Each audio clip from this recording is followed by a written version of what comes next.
welcome all. Welcome especially to Nigel Kerin, who's joining us tonight to follow up on what probably has to go down as our most successful podcast recently. Our first time we had Nigel on, we had great response, but I think this time the responses have been even bigger. So we thought we'd give people the opportunity tonight to ask their questions, and I'll make a bit of noise while the attendees roll in. We've got 30 odd online. We've got 120 odd registrations. So yeah, a lot of people from, as far as I can tell, across Australia and New Zealand, and the odd one from beyond, I think. Just guessing from email addresses. But this is really, I guess, your opportunity. It's definitely not about me, and we're here to hear about from Nigel about his experience. And so I guess ideally you get your questions in the chat as soon as possible so we can answer them here. You'll see on the bottom right of your screen, hopefully, a little bubble that you will have done enough of this sort of stuff by now to understand how to find chat, hopefully.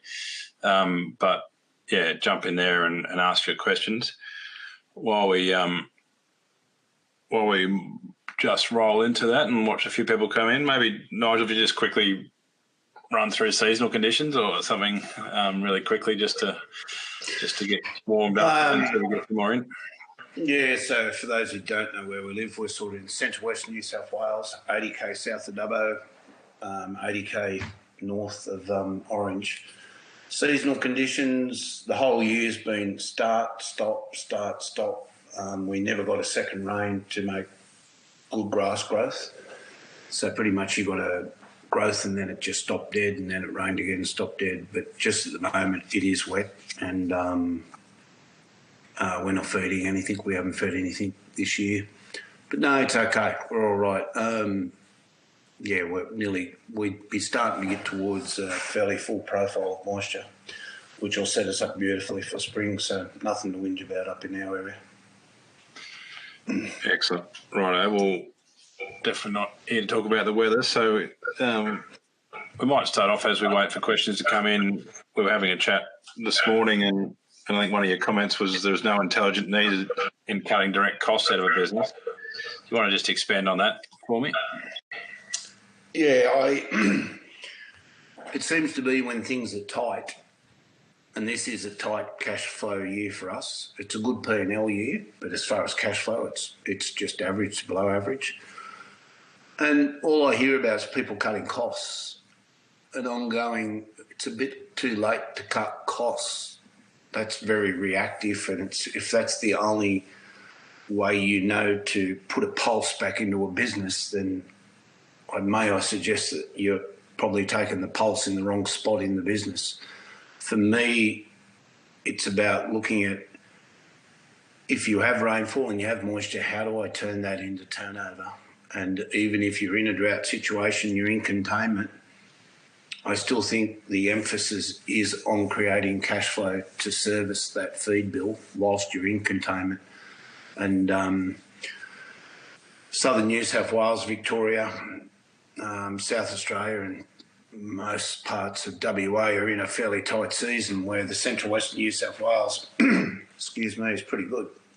So my thing wouldn't be to concentrate on cutting direct costs. And there's no intelligence needed to cut direct costs. The real intelligence is needed. How do I create turnover? And turnover can be looking at selling a product that you've got now that's worth X amount of dollars, hopping out of the game for a while, reducing your stocking rate, and then coming back in and purchasing more or less the same animal back in. And you can say all you like about genetics, but, it's the management of the genetics that makes the genetics function in a profitable way. And I think, to me, the one thing we're really missing in agriculture is the mindset of creating turnover when things get tight, and when they're really bloody good, how do you superpower turnover when they're good?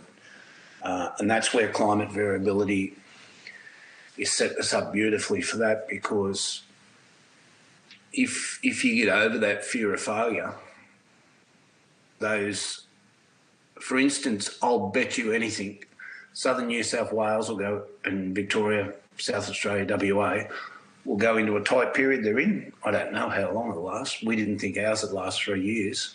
We thought that impossible. 14 months had been the longest drought before that, and that was 82, 83. But 3 years was unheard of.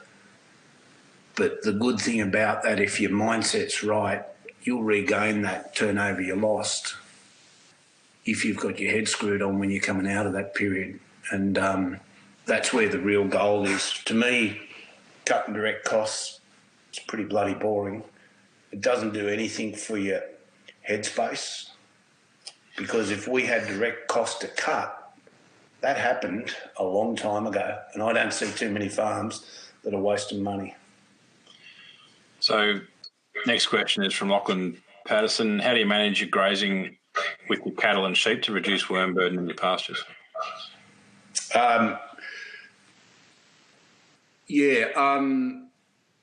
We've had an incredibly good run with worms right up till the last 3 to 4 weeks.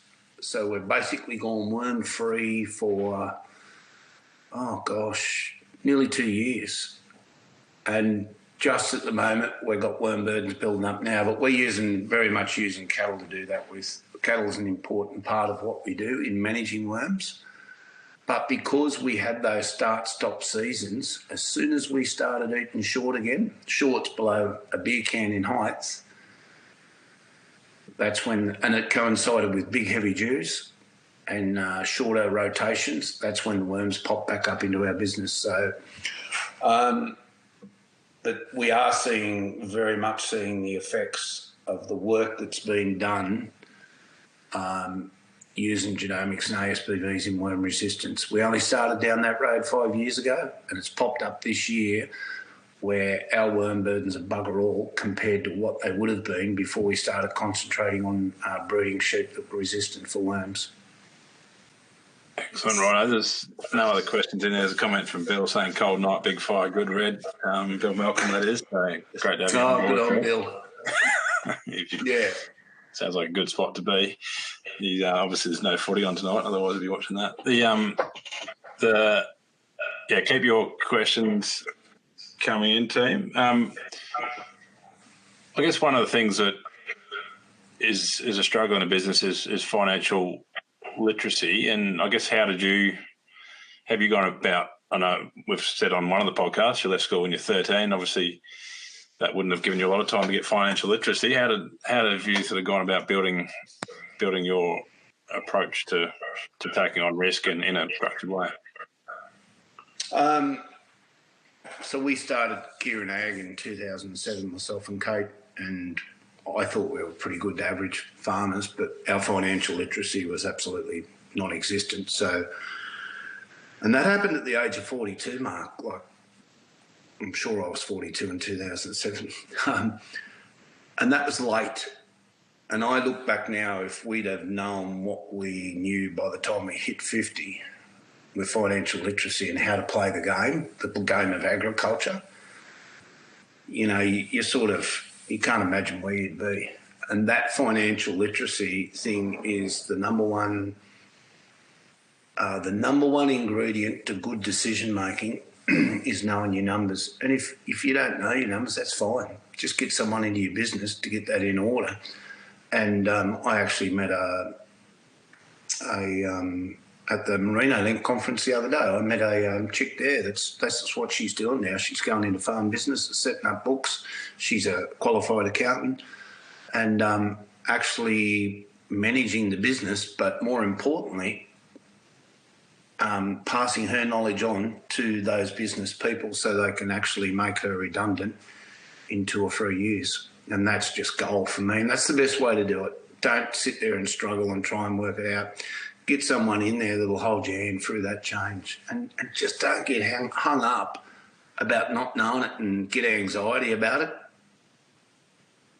Get in there and learn it. But have someone there to hold your hand while you're learning. Yeah, Richard. I read Richard Branson's autobiography the other day, and that was refreshing. The fact that he had no idea, really, just had people around him that when that bloke ran hundreds of billions of dollars worth of business. So, having the right people around is key. We've got a question here from Bill. He's obviously gotten towards the bottom of that bottle.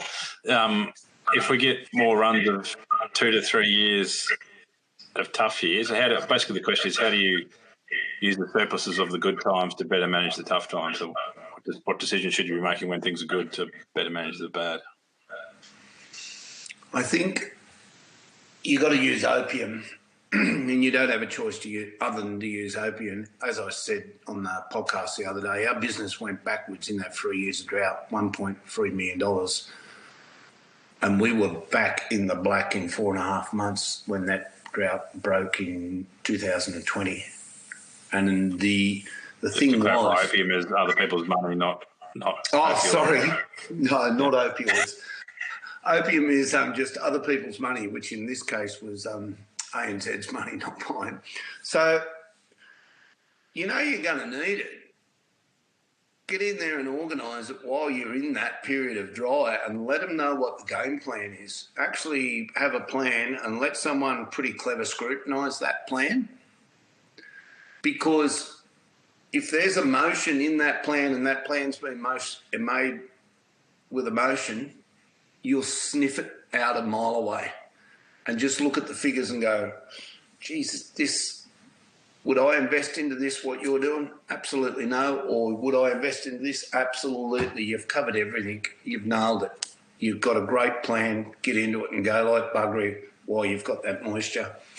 So, yeah, it's keeping the headspace nice and clear while you're in that period and thinking. You only have one consideration in your head while you're in that really tight period. What's going to drag me back out of this the day it breaks? What's my game plan for the day it breaks? And that consumed my head for a good 12 months because I thought we were going to be out of it a lot quicker than what we were, and it just kept going and going and going. But we kept matching stocking rate to carrying capacity all the way through those 3 years. And even when we got into containment, and we'd been in there for ages, into containment pens, we were still pulling mutton out of those, out of the containment pens and selling them to keep cash flow going. And we were getting good coin for them. And I really think the little ugly period we're going through with sheep in the last, since Christmas 2022 it started, we're just starting to come out of that now. And I'll bet you in 6 months' time we'll be having a conversation about it. I wonder what all the fuss was about back in the end of 2023 and 24. Every dog has its day in ag. Every single enterprise in agriculture has its day. Don't spit the dummy out and kick the teddy bear out of the cot just because you're in a tight period. If you look at the cattle cockies, they're hardly whinging, and they had the same drop in price as what sheep did. You never heard boo out of them, because the sheep blokes had been in a boom period for 8 years and the cattle blokes only experienced that boom in 2015 or 16 for a short period. And then when the drought broke, they went to record prices and they were absolutely kings in grass castles. But they knew how to tighten their belts because they hadn't been in that, what I call that extravagant boom we'd been in the sheep industry for 8 continuous years. And let me tell you, a lot of businesses got sloppy with how they spent money in that period. There was a lot of business showed very little respect for money. It was cheap, it was easy, and it was easy to spend. So set your sights on how you're going to, and I think very much communicate with your lender. What's your plans for this? Tell me show them your plan. Let them see what you're going to do. And let them scrutinise it, and then find out how much can we borrow, and know that up front, because that'll shape part of your plan. Excellent. Next question from Tom. How do you manage working in and on your business? Set office days, set times during the day. So I guess time in the yards or time beyond the desk.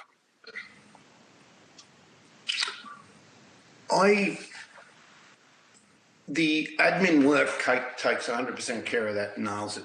she's incredibly anal with bookwork and paying accounts and all that sort of stuff. So I don't do any of the admin stuff. I just do the blue sky thinking stuff, the easy stuff.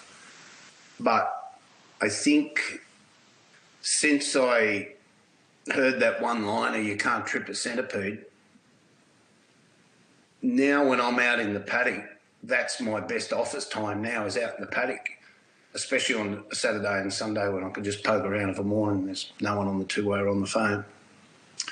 So for me, it's getting in that headspace where you're looking at what is it that's out there that may trip. Like I looked at a mob of lambs we got, and I valued them on last week's prices. They're out of ewe lambs. They were born in September, and they're about $220 worth. And I'm going, would I go and buy those lambs today for $220? And the answer is absolutely no.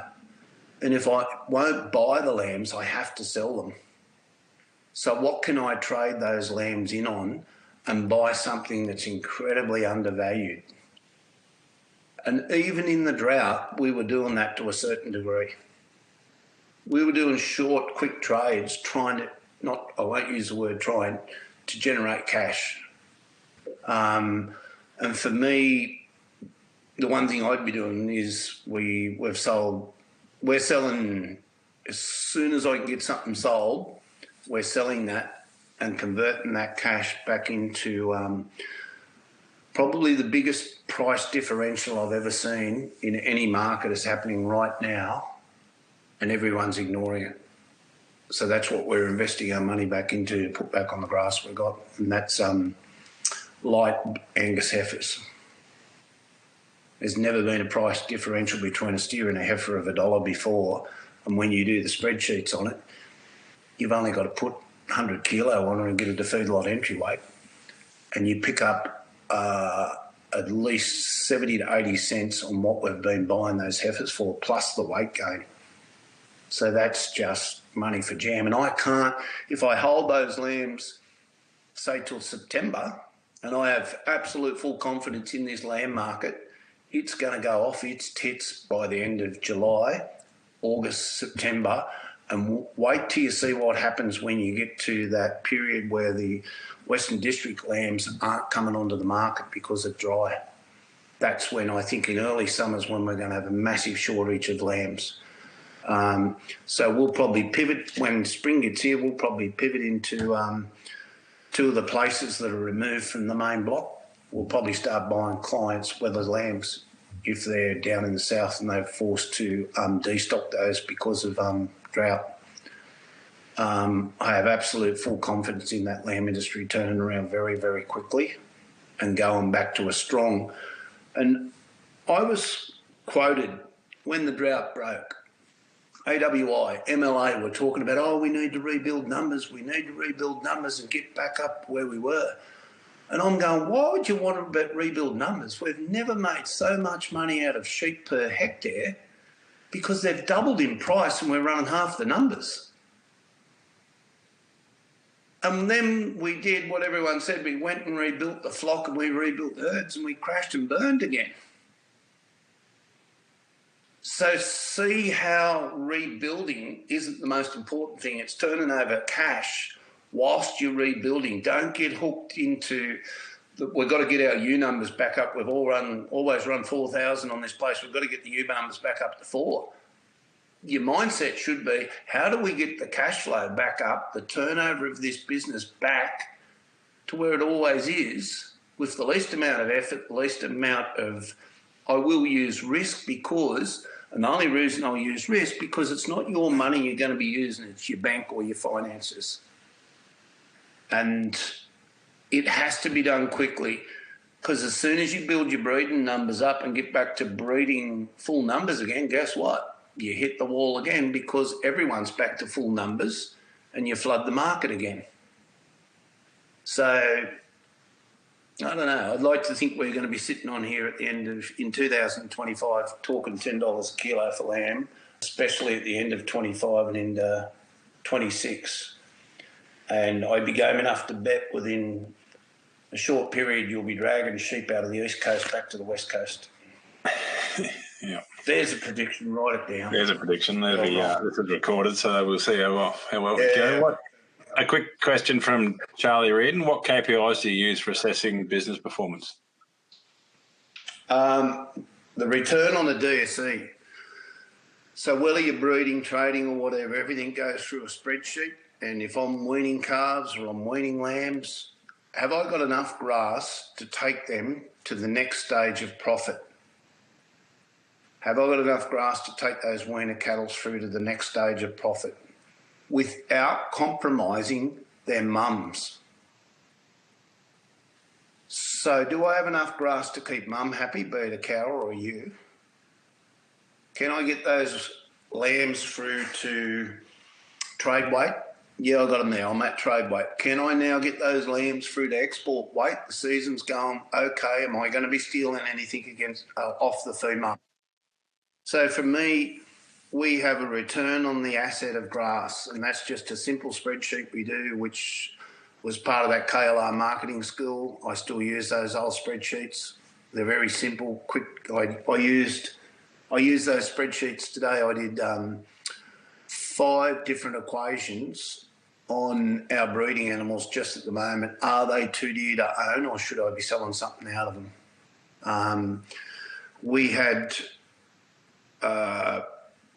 ewes the other day that left the farm. There was 2 B doubles, and those ewes, when I looked at them at what I could get for them, they were too dear to own, so I sold them.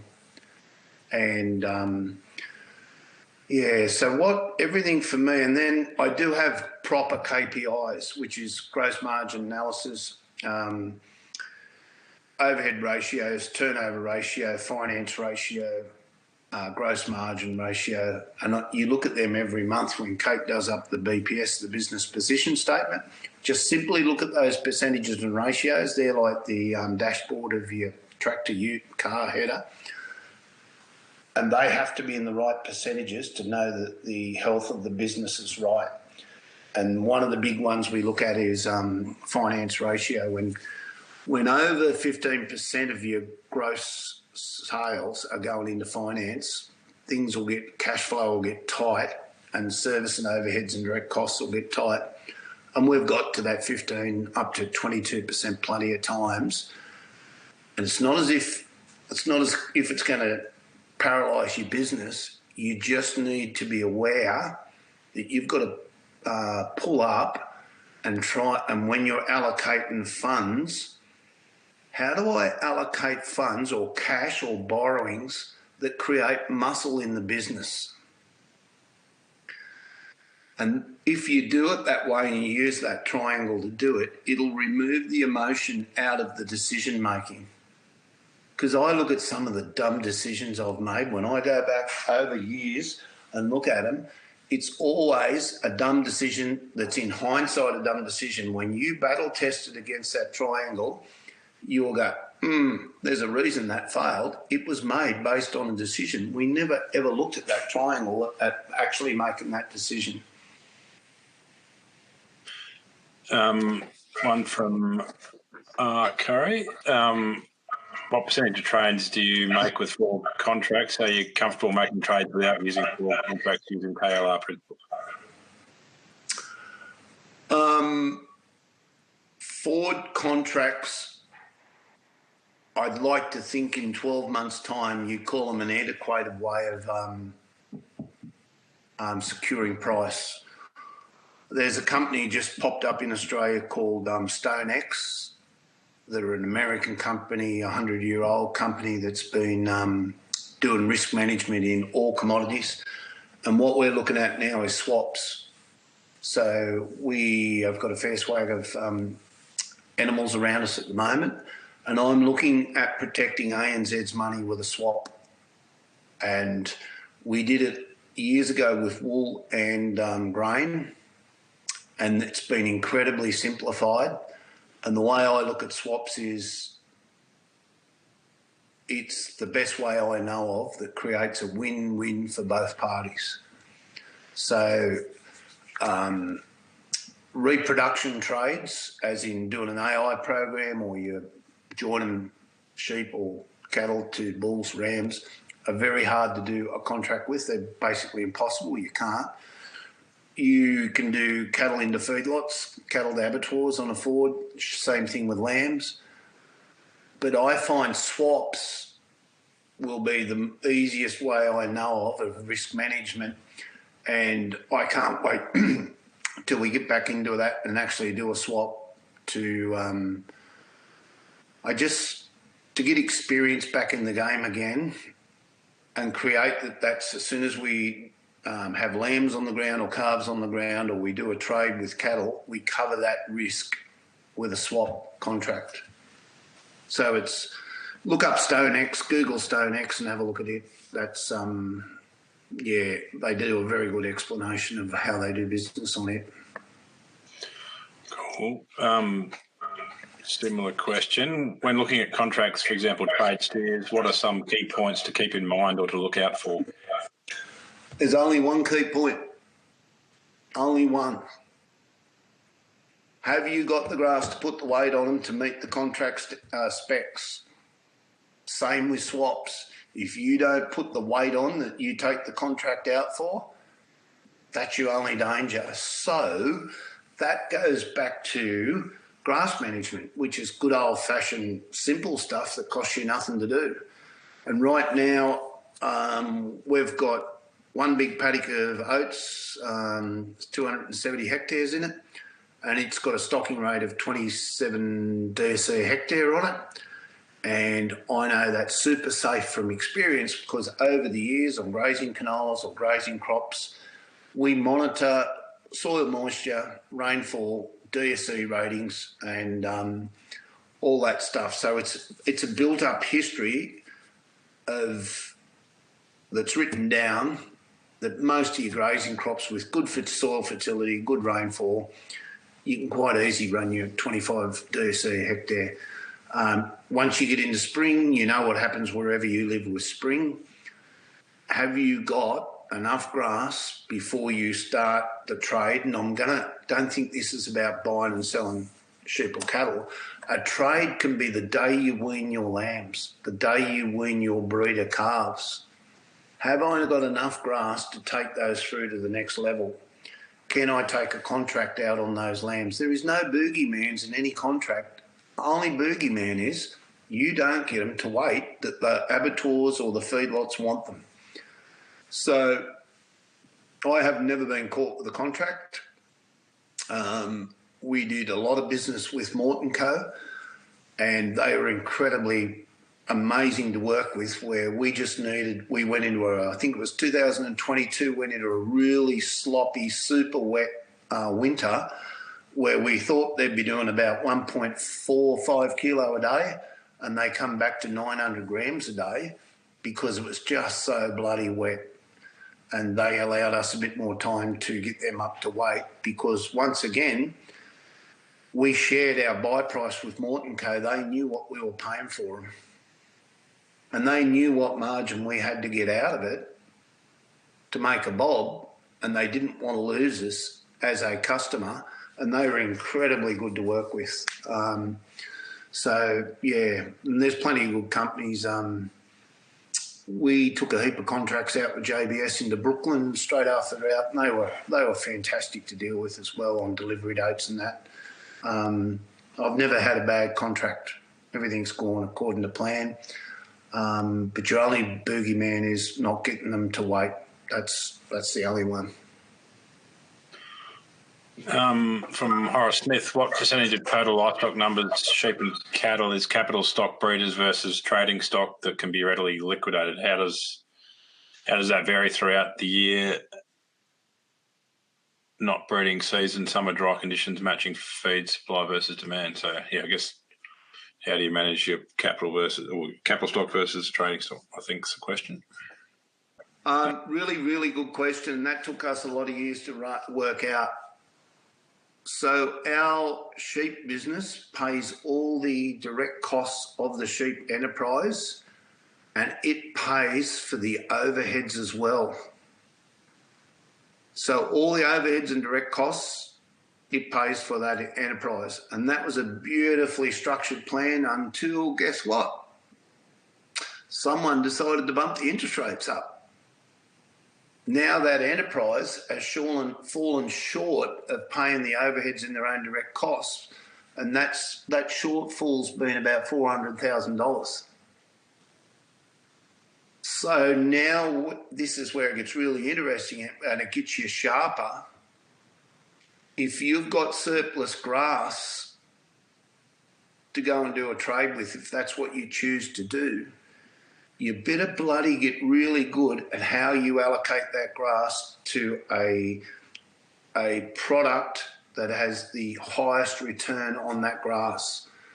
Because as things get tighter and tighter, you've got to get better and better at playing the business of being a grass farmer and allocating that grass to the highest bidder.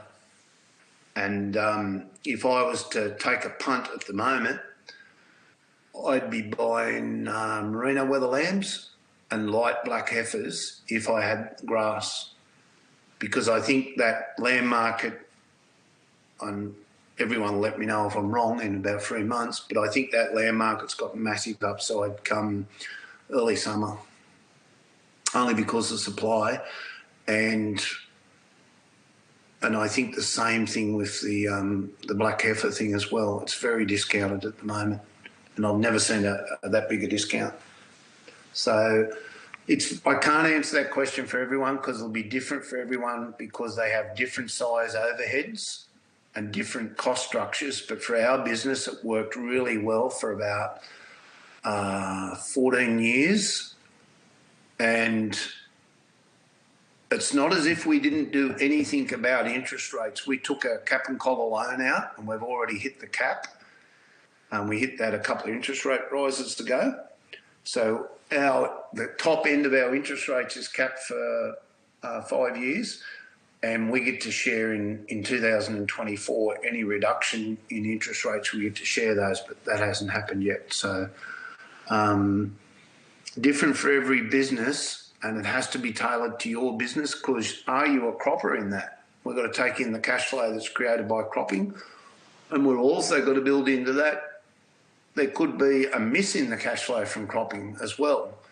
So you might need a bit of a hand to work that one out, but it takes a fair while to work out. And in our business, it took a good 5 years, I would think, of what went well and what could have been better to come up with the right answer for that. It's not a simple process, and I can't answer that for everyone. Righto. Question from Ricky Lewis, Broke you might know. Do you ever finish animals on 100% purchase feed? Oh, God, yeah. I speak daily with my agent, and he just keeps telling me about his clients that went into the market, store market, brought lambs, $70, and they're now selling for 170, and they've held them for 10 weeks. Most of those have been on grass. So back in the millennial drought, we allocated one farm just only a couple of k's from where I live, just to buy in lambs and put into a feedlot. We had no grass because the margins were that good for feedlot and lambs. It was a no-brainer. And that just keeps that turnover just ticking over. There's money coming in. You can report back to your lender, yeah, well, I've gone out and spent X amount of dollars on lambs, for instance. We've actually gone and bought the feed, and that ends up this, and we've taken a contract out. The contracts are pretty good at the moment, $8. We've taken a contract out. It's the same thing with the lambs. Like when you start talking $8 and you're buying them back here, the gap that's in a 38 kilo lamb to a finished lamb out of a feedlot now, it's incredibly wide, and it's reasonably safe place to play in. And your ration's going to be about 50 cents a kilo, $500 a tonne with your ag mix, lupin and barley. It's a no-brainer. Keeps cash flow ticking over, regardless if you've got zero grass. Righto. Keep those questions coming. Looks like the feed's short at the moment, but I'll throw one in. You tend to be pretty careful with the language you use, Nigel. So you almost said try before and stop yourself, and yeah, you're not a big fan of the word tough. How important is kind of how we talk to ourselves and others about our mindset about about being successful? We don't have many challenges in agriculture other than mindset. Climate's nothing, you can deal with that. Markets are nothing, you can deal with that. It's your mindset of how you react to that. And Ricky Lewis rang me up on a Saturday morning about 3 weeks ago, and we spent half an hour just talking about mindset and the words that's used around you, especially if you've got mum and dad in the business, and dad's got a awful habit of talking about how bad it is and comparing it to other years and blah, blah, blah. Yeah, I just hate the word tough and never use the word try. But that mindset thing, especially around your staff, if you've got kids in your business, don't bring the next generation that's coming into that business down to your mindset. If it happens to be one of negativity when things get tough. As a leader, you got to pull your big boy pants on when things get difficult and be a leader in that business. And if I get a bit shitty and someone rings me up and they can be a complete stranger like Sophie, and Sophie say, "Oh, is that Nigel Kerin?" "Yes, it is." "And how are you today, Nigel?" And I say, "Absolutely bloody unstoppable, Sophie." You can't actually say you're unstoppable unless you feel it. So if that's your mindset that day, whoever rings me first, I'm going to tell you I'm unstoppable today, because you can't say that unless you feel it. And that to me is just a bitch slap across the face going, Nigel, you might not be that happy, but don't let it show to your staff, and especially if you've got kids in your business. And it's just a good way of stop, check, reflect, stop kicking stones, lift your head up and get that mindset of being a leader in your business. Because if you can keep that staff morale up, and I reckon we did a bloody good job of it in that 3 years. They never heard me whinge once about every 10 days when there's another B-double 40-odd tonne of barley coming in. And not once did we whinge. And our level of management of livestock in that period was absolutely beautiful. It was planned. It was done. There was no WBC, as I call it, whinge and bitch and complaining, until you listened to the ABC at lunchtime. Then you had to turn it off. But, yeah, I think that mindset thing is incredibly important. And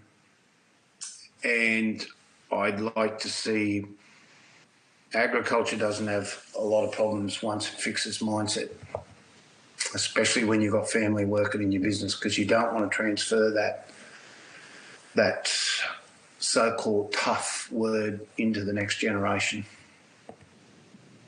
Right, we extracted a few questions out of that chat, so that's good.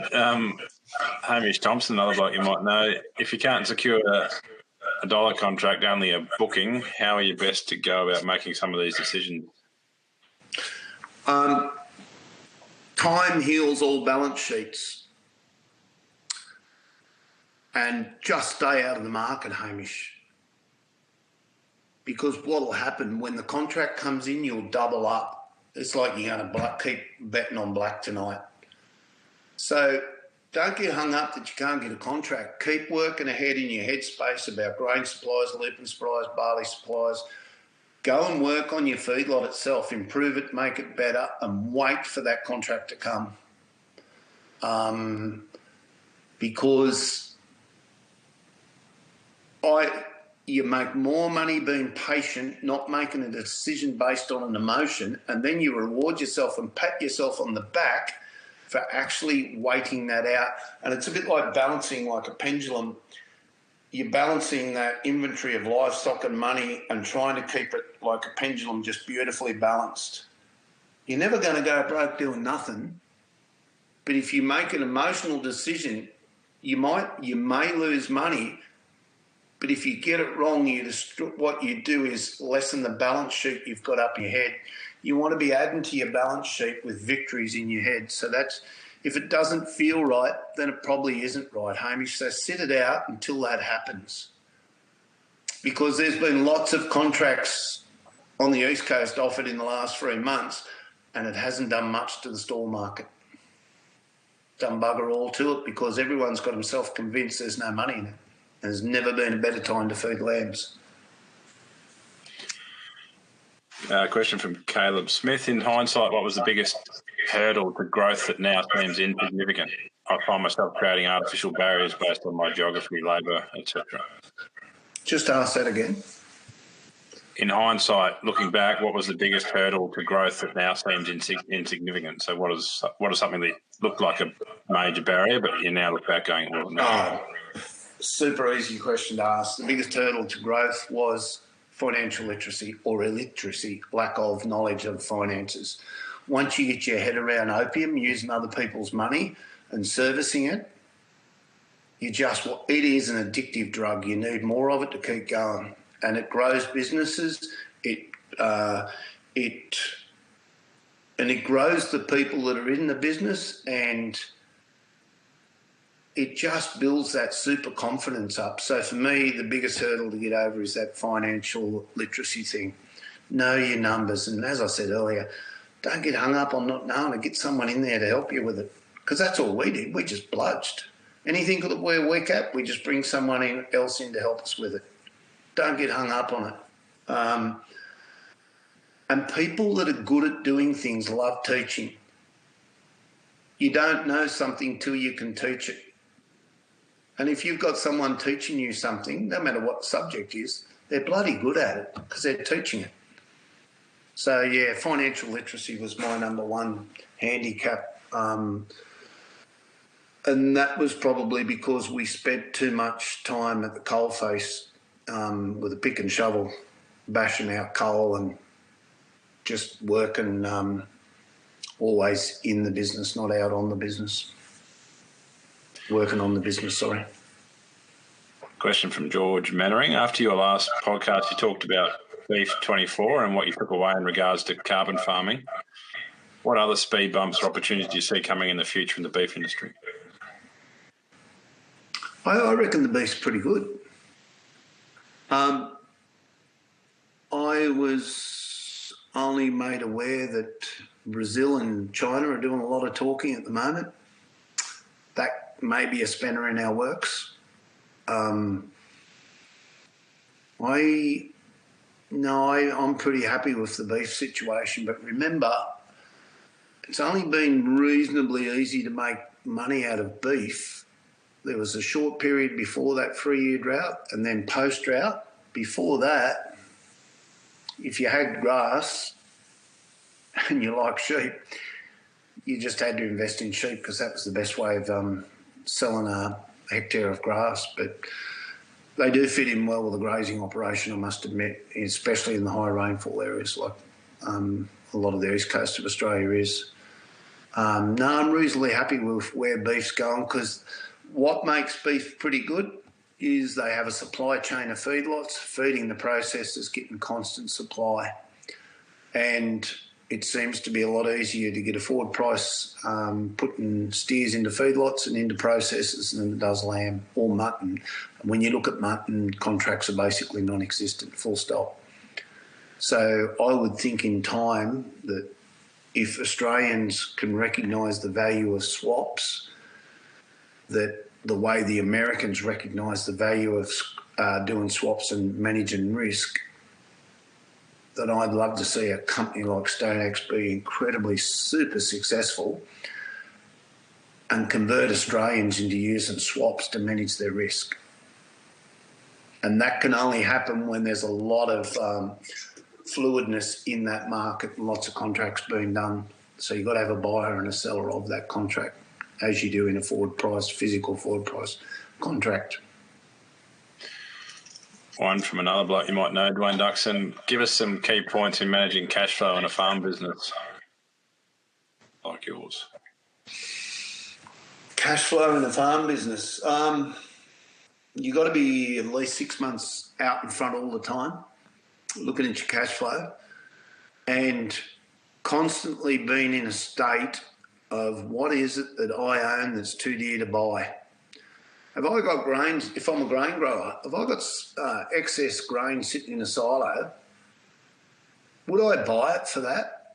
What its market value is, whatever day it is you want to pick on? No. Well, why not sell that and use that cash that comes into the business if you happen to be in a surplus supply of grass to invest that into something to grow that as well. You've taken the profit on the grain if you're a grain grower. Now let's transfer that cash into in times of surplus, because everyone whinges about running out of grass. And let me tell you, when the good years are here, I don't see many people make use of their grass in these big bumper years, which are happening all the time when we come out of these dries. And the one thing I know to be true is you can stuff 3 years of turnover and profit into 1 year when you come out of those droughts, because there's massive opportunity. The restockers are going mad. They've driven the price to record highs, and the restockers are competing against the processors and feedlotters. Guess what they do? They offer forward contracts into feedlots and to over the hooks at record prices. So why it's so good, if we look at when we come out of the drought, black steers went to $6.25 into a feedlot. We suddenly had twice the money-making opportunities of what we had when they were $3.15. Our farms basically increased in capacity to generate money by twofold because the market doubled in a very short period. And yeah, you got the buy price, but guess what? The difference between buying a restocker steer for $750 and $1,400 is only the cost of interest. All the other direct costs are the same. And when you look at the cost of interest, you're going to have an argument about $13 a head, I think, is the difference in the cost of interest. It's bugger all. So that's why you just got to have that facility set up to borrow against when you come out of those droughts or out of those tight periods, to get straight back into business and open your doors. And for me, rebuilding breeding stock, I would say, isn't the way to do it. And if you want to talk about cattle, to buy pregnancy-tested in-calf cows or heifers, yeah, nothing wrong with that, providing you don't turn them into a breeding operation once they've had the calf and decide to keep them, because they're too dear to sell. Oh, why would I want to sell them? They're worth $3,000 each. Well, no, you've got to actually sell them to take the cash. And you've seen that happen so often post-drought because we've always run 500 cows. We've only got 250 left. We'll rebuild the cow numbers. Did that fix the cash flow problem? No. So I'm pretty sure it was 2015. I was driving around a lot of clients, visiting clients. I said, what's that cow and calf unit worth? And they puffed their chest up quite proudly. They said, she's worth $3,500. I said, would you buy her for that? And they'd look at it and say, hell no. I said, well, why don't you sell her? And not many of them did sell them, but I said, I will guarantee you in 6 months that animal will depreciate by 50%. And it did. And it happened like that. It happened that quick that they didn't sell because they couldn't stand to think of it was worth $3,000 odd, and then it dropped back to $2,200 where they could still take a profit, but all they could think of was what they lost. And that happened in the sheep game as well. So, yeah, don't look for the highest price all the time. Just take a profit as quick and as soon as you can, Dwayne. A question from White Kerin, USA sheep farmer. So great to have someone that far. I don't know what time it is in the US. It'll be early morning. It'll be all right. Wouldn't be too bad. Any advice for those of us who don't have access to regular contract for lamb feeding? So, yeah, I guess, how do you make money out of trades when you can't get a contract? I think it's the same answer for Hamish. Just be patient till you can get that contract. If you're a trader... Maybe they don't have them in the US, I don't know. Yeah, well, the US lamb market at the moment, it's absolutely booming. And I'm not familiar with how fluid contracts are in the sheep industry in America. I know it's incredibly simple in the cattle game, but I'm not that familiar. All I know is what they're getting for restocker lambs to put into a feedlot and make you shake your head, and what they're getting out of it at the other end. It's incredible money. It makes our period where we were at $9 a kilo look silly. So I haven't got that good an answer for that one. Righto. Another one from Ricky. Thoughts on future wool markets? Actually, that's from Russ. What's that? Might look at it. Supply and demand will fix that, like all things, as soon as we built numbers up. There's predictions that by 2026 we're going to be back to processing 17 million lambs. If we get back to that, that'll be a really nice place to be. I think it was Mark Ferguson. I was talking to him about 4 years ago about cottage industry. He said, who cares if it turns into a cottage industry just as long as you're the biggest player in the cottage? So see, everyone's worried about wool markets and mutton markets and lamb markets, but let me tell you, once you get rid of those big numbers, you'll have a beautiful supply of price into your business for those free commodities. And to me, as I said earlier, we've never had it better with record low sheep numbers, and then we went and stuffed it through oversupply. And if you look at, there was numbers released on the actual amount of cattle in Australia. We've actually, I think, I'm just guessing, I'm sure they said there's an extra 4 million floating around. Well, that's pretty coincidental for when the cattle market just took a bit of a plummet too. It happened the same time as the sheep, around Christmas 2022. So we're getting very, very good at breeding animals, and our skill set's getting better at, I think, just putting hooves on ground via reproduction. We're getting so much better at it. What's your advice for a question from James, what's your advice for young people to get going in their own farming business? Financial literacy would be the first thing you want to attack, because if you don't have it, you're just a dangerous weapon. So getting your head around numbers. I still think this vendor financing it's just the greatest setup for both parties. And part of the thing that'll make that happen will be your communication skills as a young person negotiating this with that older generation getting out. And when I look at all the fuss that's made about succession and that, I just go, why wouldn't you sell the business back to the kids on vendor finance? The same as when we got our start, it was vendor finance. So for me, and the vendor finance, if you're a good communicator, you know, they can supply up to 100% of the finance for this. It's all done legally. It's done with a solicitor. You've drawn up contracts. The actual owner of the farm that you're buying off is first mortgagee in possession, the same as a bank would be. So if things didn't turn out right after 3, 4, 5 years, the person that owns the land got the capital gain in that 3, 4, 5 or 10 years. He had nothing to lose. He actually made money. He got paid interest, and he actually got the capital gain on it. Tell me where the lose is for the person that owns the farm. And it would be incredibly gratifying, I think, for anyone to hand over their business and give someone a start in a farming life and hold their hand with decision making and hold their hand with financing.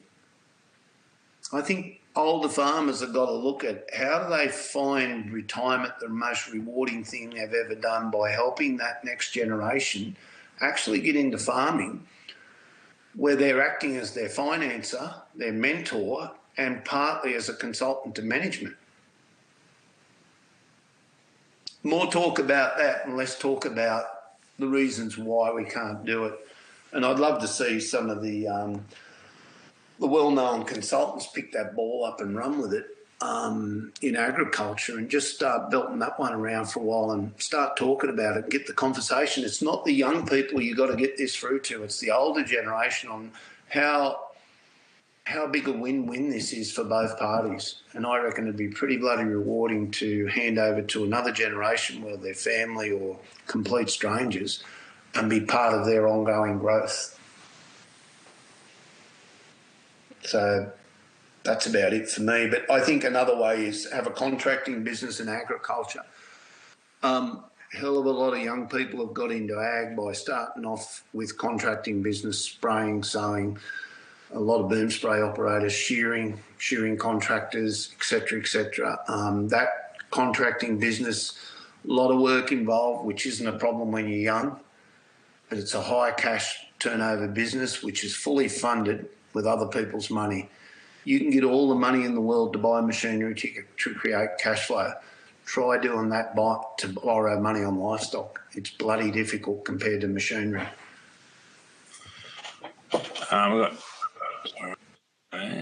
We've got Tyler following on from Hamish's question, Tyler Nelson.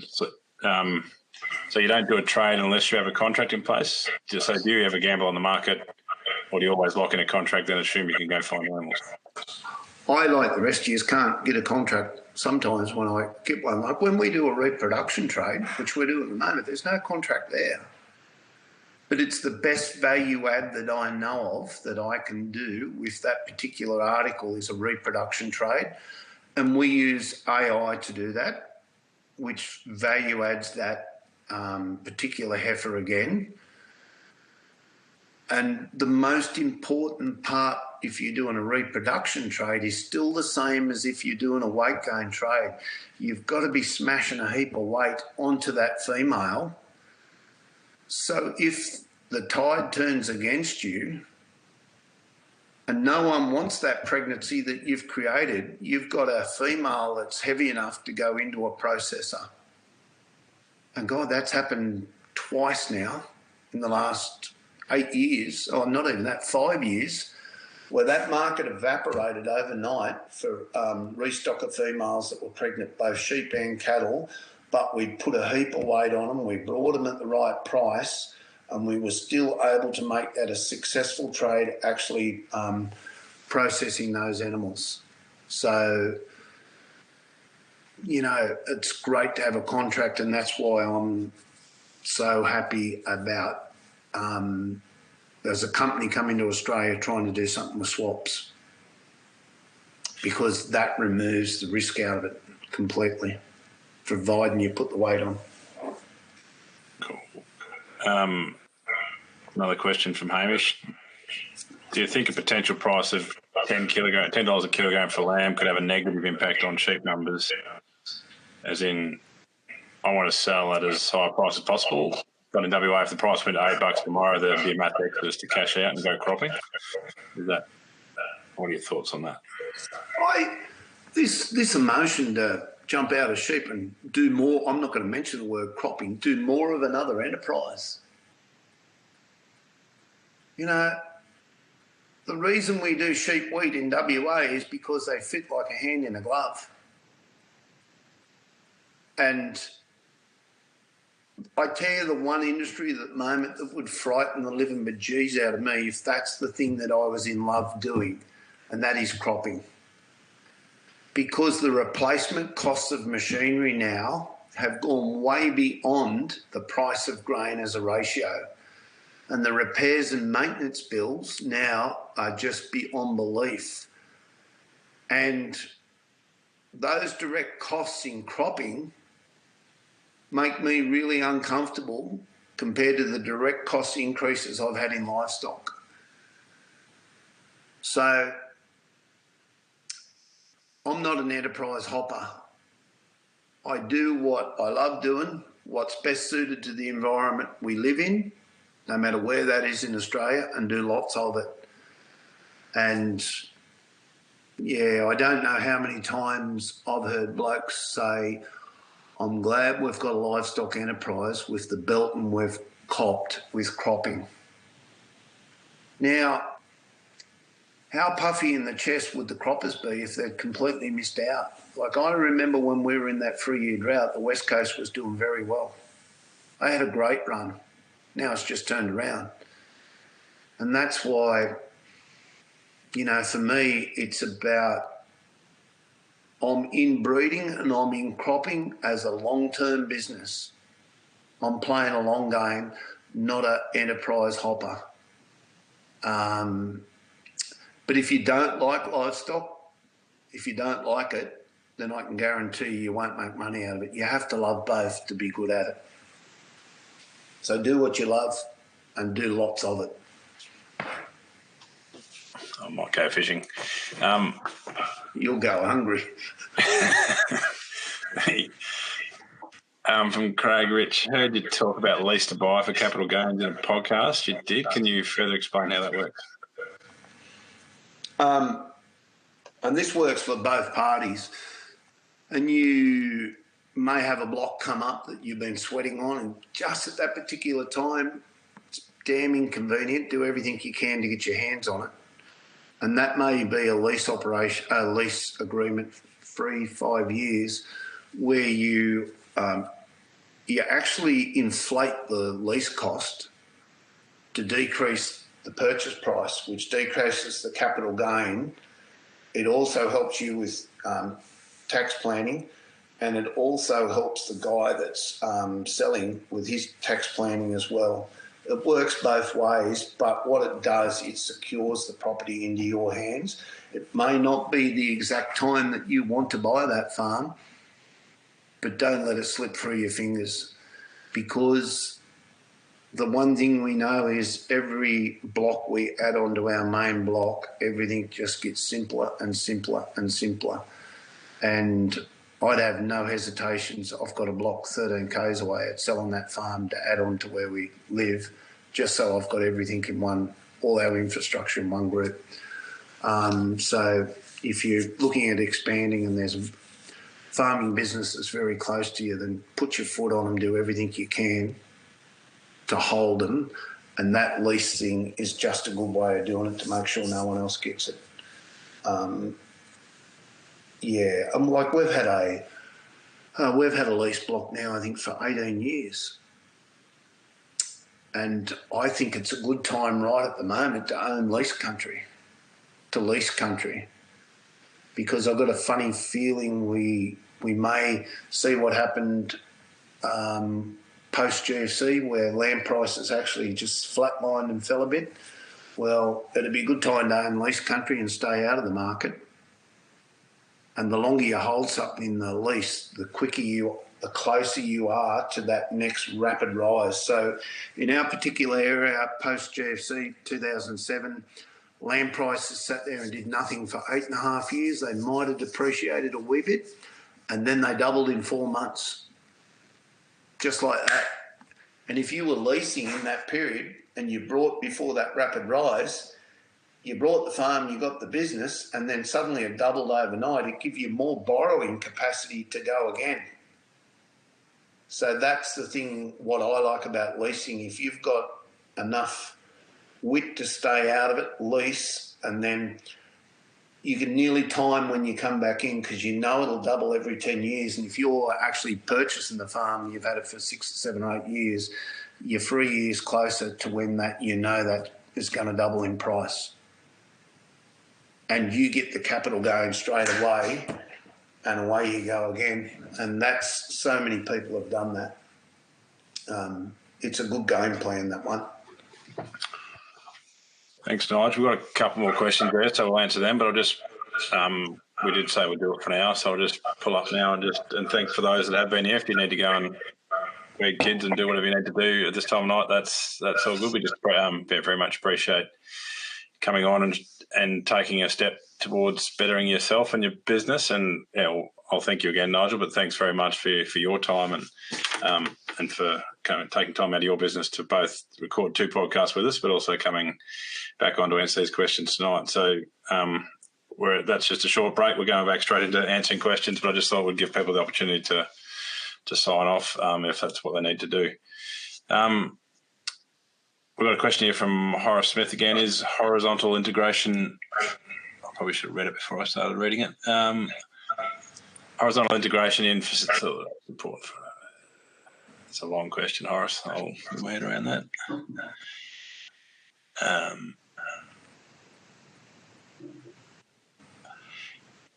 Is horizontal integration in facilitation important, or perhaps an opportunity for Kerin Ag, our relationship with the business, with those farmer customers who buy your rams and in future bulls, trying to say, do you buy back your own lambs to finish with pre-arranged agreements up and down the value chain.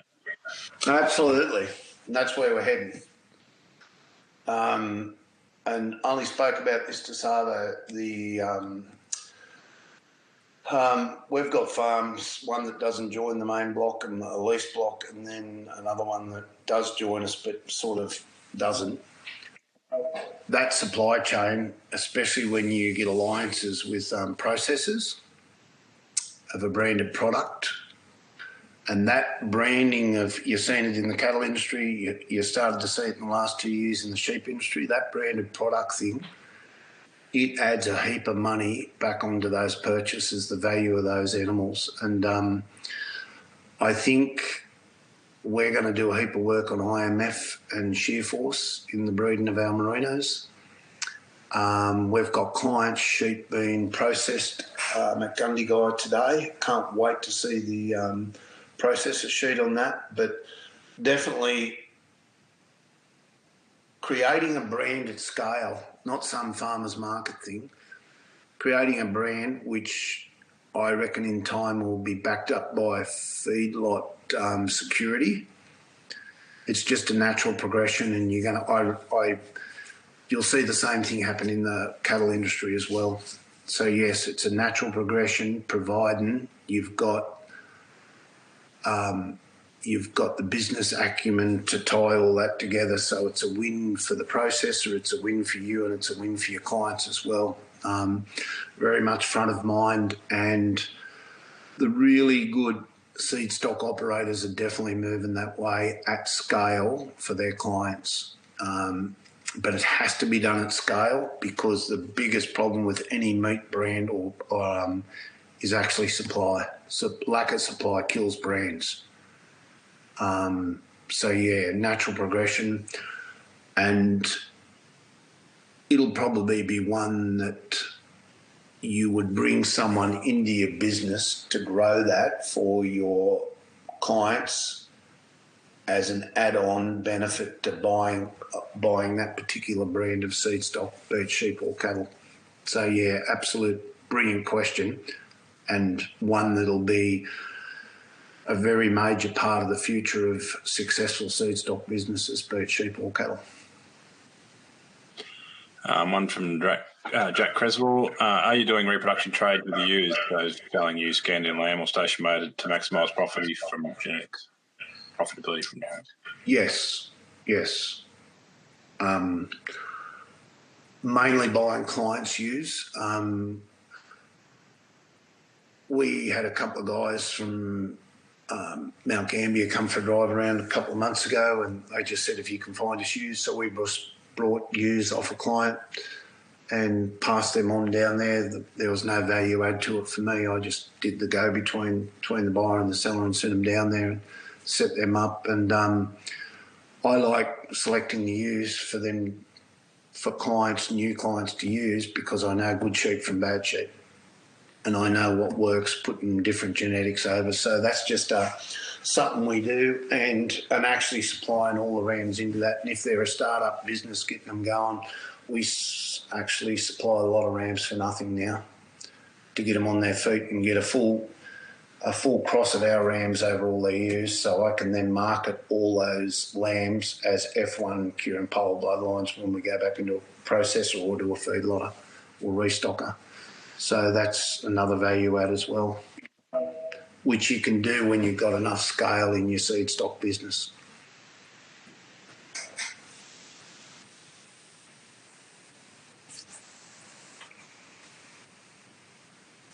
I can't hear you, Mark. I've only been doing this for a day or two. You should better get the head around it. That's it for questions in the chat at the moment. Throw them in there if you've got any follow-up questions. We've got Caleb saying he's about to get on a plane and go to KLR marketing in Wyoming, so he's all Good on him. Good on him. I guess for me, the most important thing, no one's mentioned this, is keeping a clear headspace and making good decisions. And that's, how do you know what to address first? Well, whatever creates the most anxiety, whatever you wake up thinking the most about is the first thing you fix first. And working on that, turning that head chatter off in your head is probably one of the most important things you can do. And I actually didn't learn how to do that myself, but I spent time with a guy who was very good at mentoring people to take them through the process of making that a part of their past and turning that head chatter off. And it just makes you make much clearer, better decisions. And we had a guy here today that come for a drive around the farm, stranger, only met him this morning for the first time. It's the same story. To go for a drive around someone's farm and pick their brains about something, and we work 4 hours. There's so much to learn from other people's mistakes. And then if they've been through the mistake stage of life and they've got that clear thinking and how they make decisions, to actually go and take that, what works for them, and actually make it better. And we get a lot of people coming back with add-ons to stuff that I've told them that made my simple idea better, and that's pretty cool when they ring you back and share that with you. You go, shit, I wonder why I didn't think of that. Duh.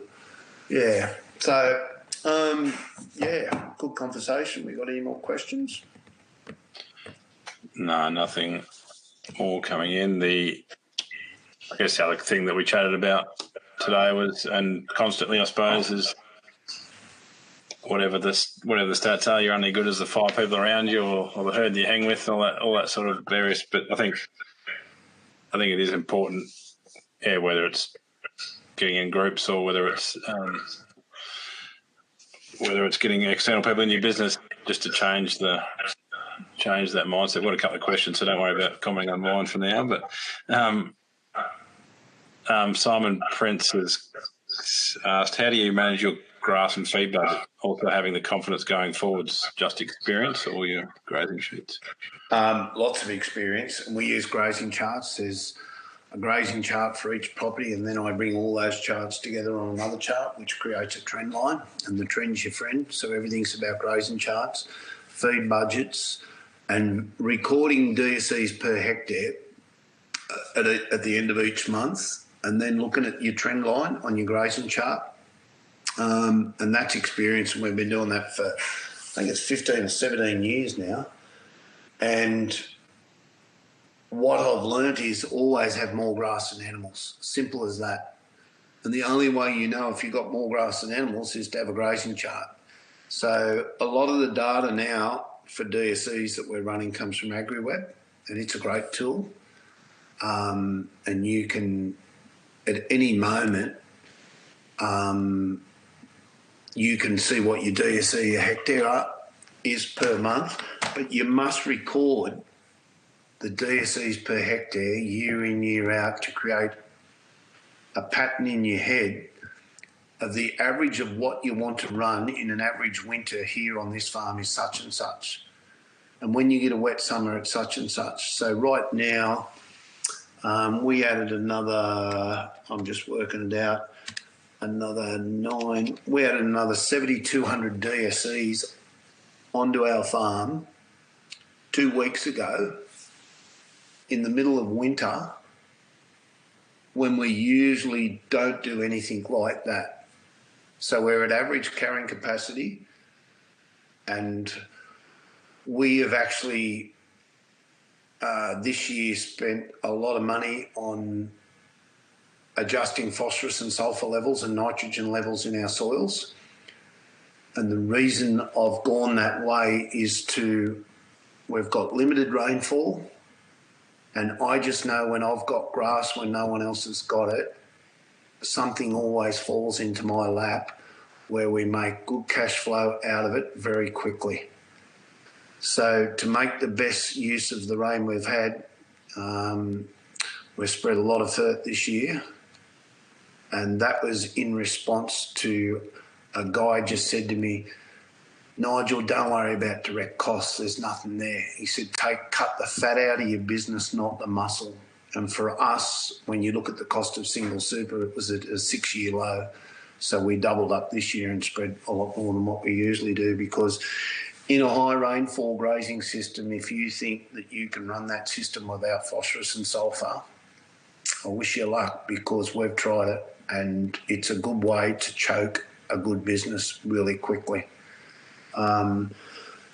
So we took advantage of bringing an extra 7,200 DSEs onto the farm, and we probably purchased those in the 30th percentile as far as price went. And as soon as we can, we're going to take a swap position on them once the swaps get going and established in Australia to protect that investment.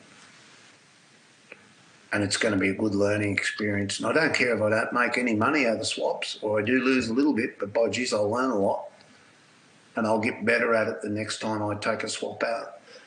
But swaps are just like any forward contract. You've got to have the grass there to put the weight on to make it everything work, contract or swap. Question from Scott Farquharson. Thoughts of holding big drought reserves? My old man had the most silos and the most hay sheds you'd ever see on a farm. And guess what? He had some of the largest scale degradation of perennial pastures you'd ever see, because there is absolutely zero intelligence needed to shove an auger into a silo. The intelligence is needed using your grazing chart, looking at your trend line going, I need to balance the inventories of grass, money and livestock and try and keep that balanced. One, to keep biodiversity in my perennial species, one, to keep cash flow going, and one, to keep reproduction of the females going as well. So I hold no grain, no silage, no hay on farm. And the reason I do that, it forces me to be a seller 3 to 4 months before any of my neighbours even think it's getting tight. And I'll be selling into a market while there's still lots of buyers there. And how do I know when to sell? Would I buy that particular animal that I've got on the farm for the money it's worth now? No, I wouldn't.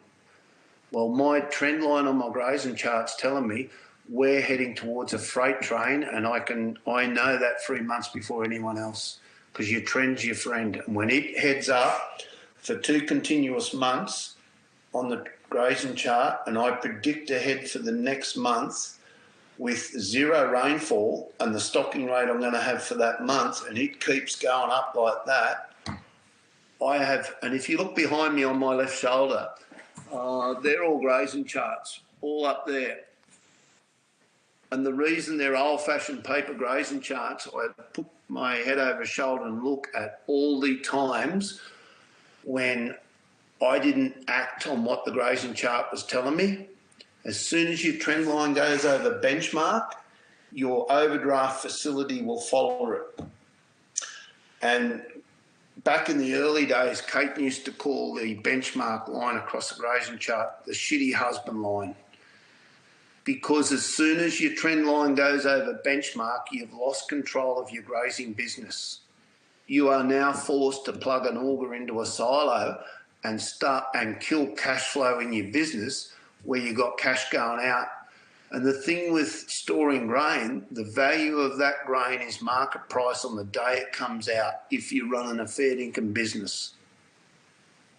So don't tell me, it only costs what it costs to put it in there. It's the value of that grain the day you pull it out of the silos. So if you're a business that's fairly well leveraged, your number one concern as the CEO of that business, don't worry about drought. Drought's not your enemy. Turnover and cash flow is your enemy. So if you're going to put your hands on the hips and go, yep, I'll beat this drought. One of the most famous lines in Australian agriculture was a corporate ag in the middle of the millennial drought said, we will import grain into Australia if it's the last grain left in the world to keep our female enterprise going. Guess what? That corporate model was sold up. And it was a very public announcement on ABC radio, and I went, wow, he's game. But no, I don't store any grain, hay, silage, 0, because I have to. Drought's not my issue, cash flow's my issue, and I will sell stuff to keep cash flow coming into the business rather than feed it. We do protect the very core breeding herd of sheep, and now that'll be a Wagyu enterprise as well. But the core of what we need as a percentage of the whole business, we can handle that as a direct cost to the business.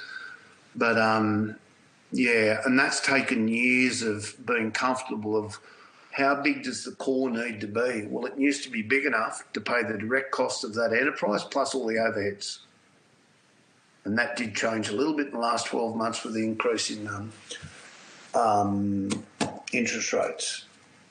Direct question from Craig Rich. What's the best feed to feed a ewe with a lamb at foot when you've got no grass to keep your lamb in best condition until the seasonal conditions improve or lambs are big enough to wean? Corn. Corn, the few lupins, if you can get hold of them, the corn. It's a bit of a superfood. It has zero waste because even if it rains like hell, they'll go and find it once the ground dries out and pick that corn up. Corn, there's a guy on a podcast on this webinar tonight was telling me what he's paying for corn down in the Western Districts of Victoria compared to barley, and he said, would you pay that? And I said, yep, I'd pay the extra $40 a tonne for corn. It's a cleaner grain for the animals to pick up with less dirt, dust and all that stuff. So, yeah. But what should be going through your head right now, you should be another good month, 6 weeks, 8 weeks ahead of yourself planning what you're going to do with marking and weaning. And if it still hasn't rained when the youngest lamb's 45 days of age, do not mark those lambs. Go straight in and wean them. You'll have them on well and truly on grain by then. It would be good. You don't have to have them on self-feeders before weaning. You can still trail feed while they're getting used to self-feeders. But if I was down in where it's the season's particular tight, and we were talking, this particular place was only 100 k's from Geelong, and he's had 35 mils this year. I went, oh shit, that's a bit tight. I said to him, don't worry about the lambing, you've got that nailed. The ewes are starting lambing, you know what to do, you're feeding corn, you've done everything right. Now start playing the game of what you're going to do with those lambs. If it hasn't rained before marking, start planning ahead, because what happened in that 3-year drought, we were weaning when the youngest lamb, we were scanning earlies and lates. We were weaning at 45 days of age, so there was lambs down to 12 kilo, going straight into a feedlot, and after they got over the weaning, and we used beech pork green cap to calm them down, big super slug of magnesium, then we'd mark the lambs, and those lambs never had a setback. We had the lowest numbers of losses of lambs compared to the best season ever to the worst. We had the least amount of losses in the worst season because we managed stress in those lambs so well and nutrition. Another thing, and if you thought I was a bit nuts, you really confirmed that with the next statement. I see too much noise made about hay. Oh, hay's gone to record prices, and oh Christ, where are we going to get hay from? We haven't fed hay out since I worked for the old man. And when we weaned these lambs really early, little tiny little fellas, and I've still got videos and all that of them, we thought we were lucky enough to get onto a B-double load of vetch hay out of Manu in Victoria. And we were weighing these lambs in the feedlot every 10 days. We just cut 30 or 40 off. They're all in weight ranges, up the yards, weigh them, bring them back. We destroyed their weight gain and animal health the day we started feeding that vetch hay out, because we completely disrupted the rumen and started fiddling around with acidosis, where they go and get a gutful of this beautiful vetch hay into them, go off grain for a day because they were that full of this hay, go back onto grains, and then suddenly get an acidosis, and it murdered weight gain. So just to wrap that one up, we had lambs that were born, never ever seen a blade of grass in their life, and got through to 25 kilos from weaning to 100 odd days, and then went to a processor and created cash flow. And that would have, I remember at that period, it was about $7.80 a kilo for lamb. But see how the lambs, you were thinking ahead of yourself, what am I going to do if it hasn't rained by the time marking comes? Well, don't mark them, wean them, and start putting weight on those lambs in a proper feedlot run, and that should be front of mind now, setting that up. And everything you think will go wrong, it doesn't go wrong. It was absolutely amazing how well these lambs did. And we recorded weight gains, and these tiny little lambs were doing 280 grams a day, and you're thinking impossible. But they did it, and they created cash flow from thinking ahead of time. What was our plan if it hasn't rained? And if you don't think it's going to rain, that's the best thing that can happen, because there's no chatter going on yet. You just say, oh, it's not going to rain, so I'll plan for it not to rain. And then if it rains, happy days. Bloody hell, we nailed that.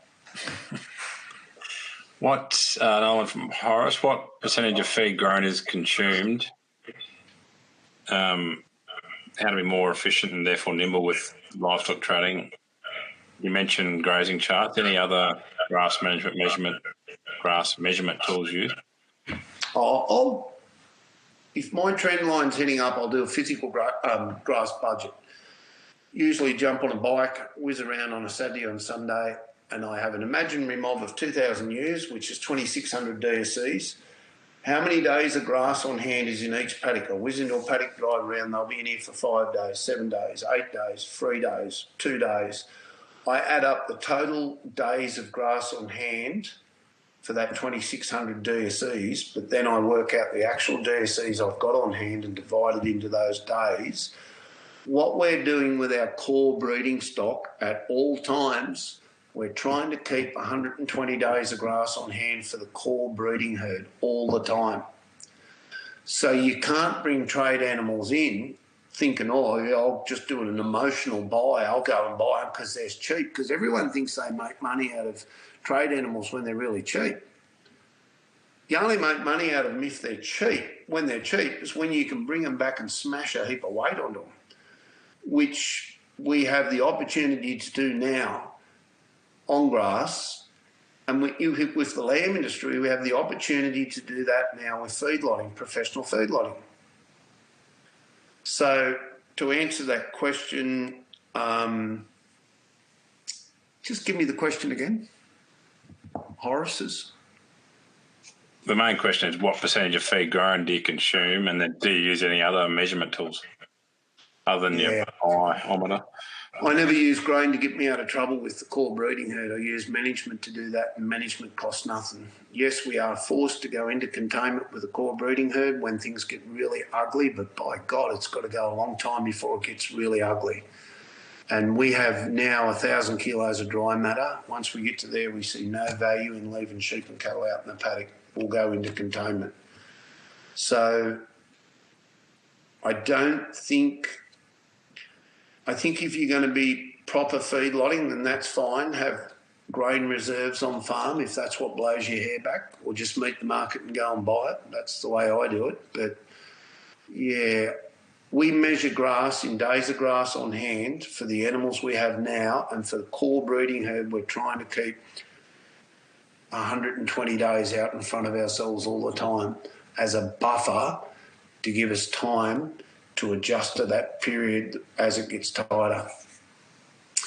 And the biggest cost of not managing grass is the loss of perennial species which drive the system in a grass business. It's perennials that you're protecting to keep alive, not the cows and the ewes, I can tell you.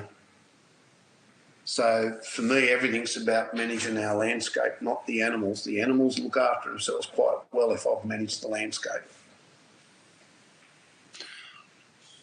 There's a nice big statement from Bill there, which everyone should read if you're watching the chat. I'll try and read it in a minute. I'll get you to answer Jack's question. Utilising contractors on farm to fill feed gaps or free up your time, do you? Question is, do you use contractors? Sorry, I muted you there. Muted.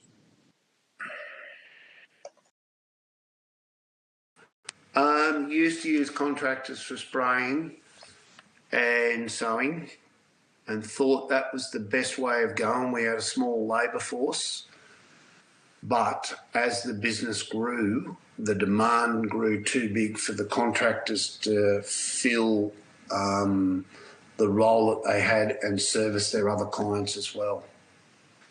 So we did end up buying our own plant, but one of the things we did do was brought gear that was efficient with labour. So our boom spray, for instance, is 10,000 litre boom. You fill her up the night before, start at daylight in the morning, just before daylight, and you can basically, in doing your summer sprays, go till 10:30 or 11 o'clock before you have to knock off because of temperature, winds, etc. So, yeah, there's a bit of extra money in buying bigger capacity machines, but the capacity, I think, is made up in time and getting the job done and effective use of labour, where labour is actually covering hectares, not going back to fill up, and the same with third spreaders and that as well. I hope that answered that one. So would love to have kept using contractors, but they just couldn't service us as we grew as well as their existing clients properly. What's something you stopped doing on farm/office that's benefited the business? What's on the effort list? Just say it again. Basically, what's something that you've stopped doing that's been beneficial?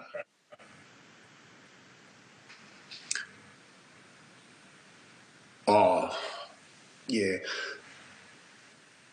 It's having negative thoughts. I reckon I gave that up a good 7 or 8 years ago, where when things weren't perfect, you'd start getting negative thoughts about this is wrong and that's going wrong, and oh shit, this is wrong and blah, blah, blah.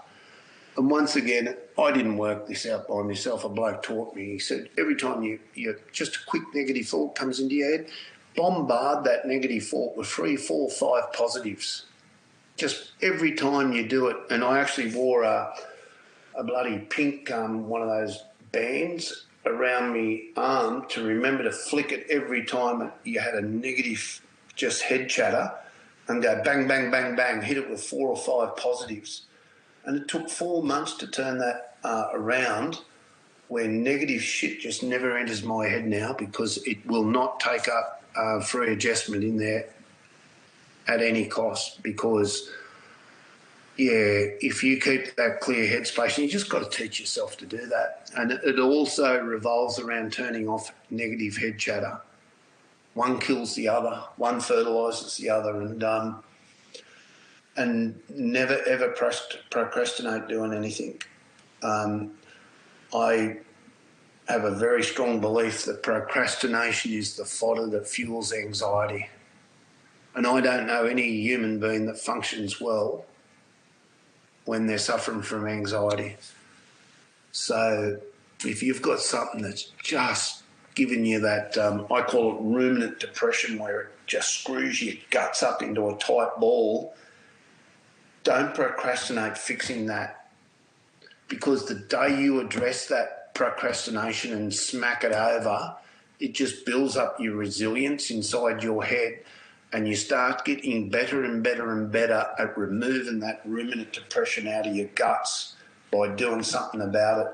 And that ruminant depression thing's the one that where you wake up at about 2:15 in the morning and it becomes a habit.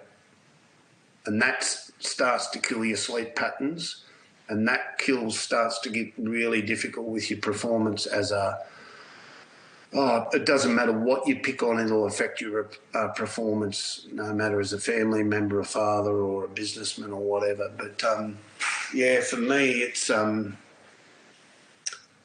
getting on, you're making decisions on time, ahead of time, all the time, and that's where your headspace has got to be.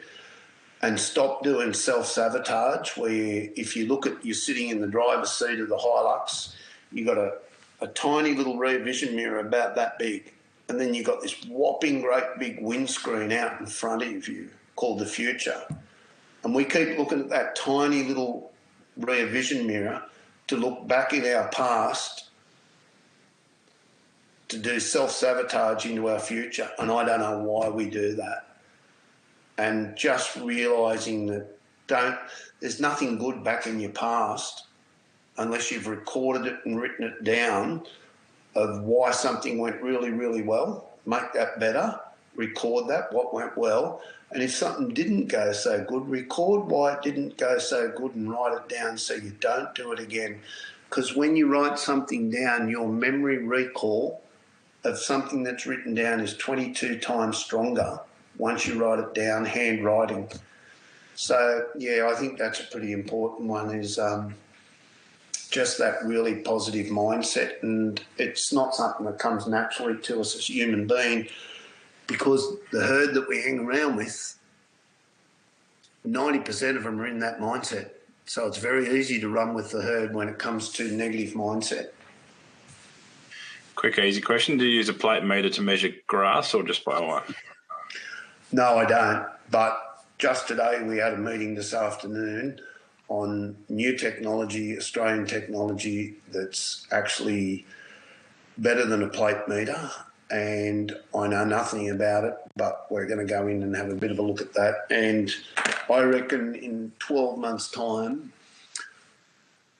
we'll have a very sophisticated way of, even better than what it is now, at selling grass to an enterprise and measuring grass.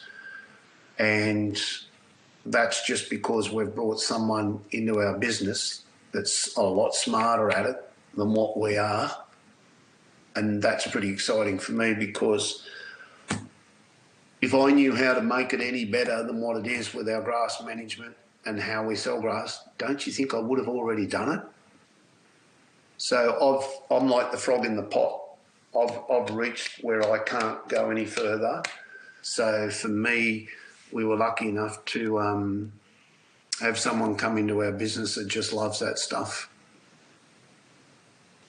To manage your grass to its potential, what size paddocks do you try and, or what's the optimum size paddocks you're working towards?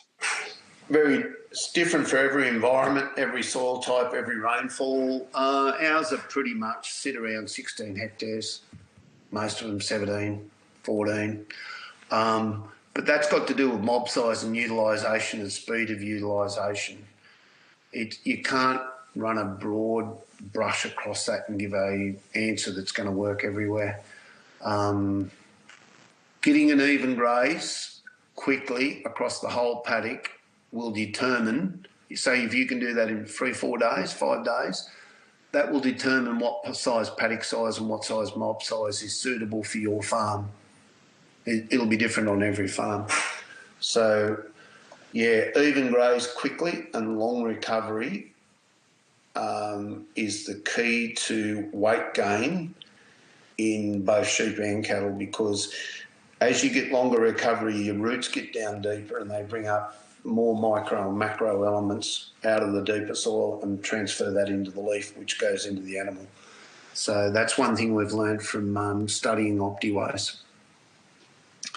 A question from Paul Brown. Setting up a new lease farm that's all livestock, merinos joined to terminals, to complement our cropping business and have completed what I hope is a good predicted cash flow budget. Is there any advice or things I should be on the lookout for re-expense, or just focus on maximising cash flow and the grass I can produce? Do you know the background of the female genetics on how their growth is? Because one of the most important things is having animals that have been bred to grow. Composite world, terminal world, doing it really, really well. And it was always the missing link in the merino business was fertility and growth. If you haven't got fertility and growth in a merino business now, you don't have a business. And combine that with modern day management, and the biggest, and this may sound trivial, the biggest breakthrough I think there's been with managing climate and grass and livestock is just the simplest thing that was done by blokes experimenting and fiddling and farting around with doing different things, blokes like Tim Leasing, with the the use of vasectomised rams, one cycle joining. I had a client who was more known for his ability to manage cattle well than he was sheep. He's a cattleman first, sheep man second.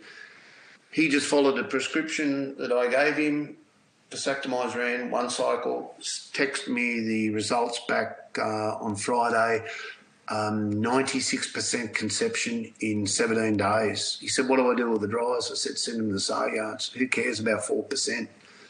And I think it was 161% fetuses in them. That's just management. And what did it cost him to do it? Nothing. What happens when you get those short joining periods, short lambings? You are so in charge of climate. You are so in charge of your grass. You have so many options available to you, and it's just gold. And after the results we got this year, I'll never go back to that 4, 5 or 6 week joining thing. It's just one cycle joining, bang, done. But it's the management that goes up to the lead up of it. So I guess long-winded answer. Just read the question again. No, you're muted. Basically, it's what are the gotchas in that business, and so it's one of the risks is the merino genetics you're purchasing in that system. So I think you've covered it. Yeah, I manage grass before animals. Your wealth comes from your grass, and if you think you're understocked, then you're probably profitable. Because the speed of turnover will create options. The quicker you turn that lamb over out of a terminal sire and get it off the farm, the more you look after mum, and it gives you options then to have the money back in the money bank. You've still got grass in your grass bank, and while ever you've got those two, something is going to fall into your lap if you're on the lookout for it. It gives you options. So I make more money being consistently running under benchmark, but my stocking rate over a whole year period is very high, but there's periods when we're running bugger all. We quickly adjusted up and down, and that mostly coincides with calving and lambing. The anomaly we've had this month with whacking another 7,000 DSEs on doesn't happen every year, I can tell you. In winter, very much in spring, but not winter. And that is because we've got a surplus of grass on hand and something fell into our lap. And I reckon it's one of the healthiest looking trades we'll do for a long time. One from Jesse. Would baleage be better to go with hoglets and grain than hay? Would baleage, which is bale silage. I just look at all your chasing's energy. And Rob Bell said on your podcast, how do you know what energy is? Really easy. It's test weight. The higher the test weight, the higher the energy. I just look at the efficiencies of labour and the cost of feeding a megajoule of energy and protein and all that stuff. There is nothing comes from near high starch grains. And everyone couldn't believe we had a field day in the middle of the drought where our neighbours brought up all their early weaned calves and penned them up in the laneway. We had, I think, 7,000 odd lambs in a feedlot in the using containment, and no one could get their heads around we weren't using store or hay or anything.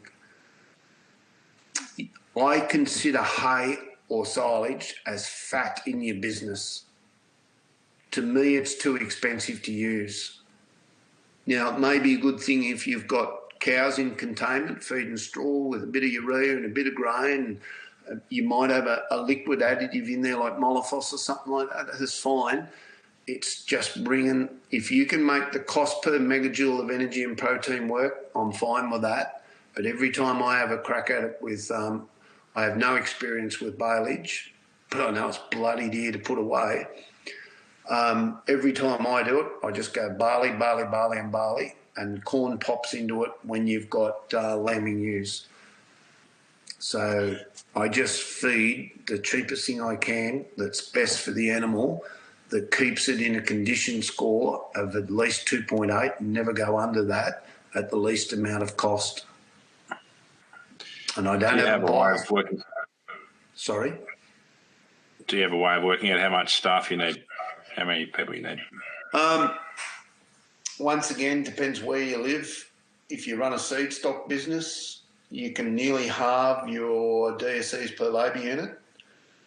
It depends how good your infrastructure is, how good your fencing is, your water is, how easy it is to manage. The only thing I can tell you that does work, if you think you can't afford infrastructure development now, this year or next year or the year after, you won't be able to afford it in 10 years' time either.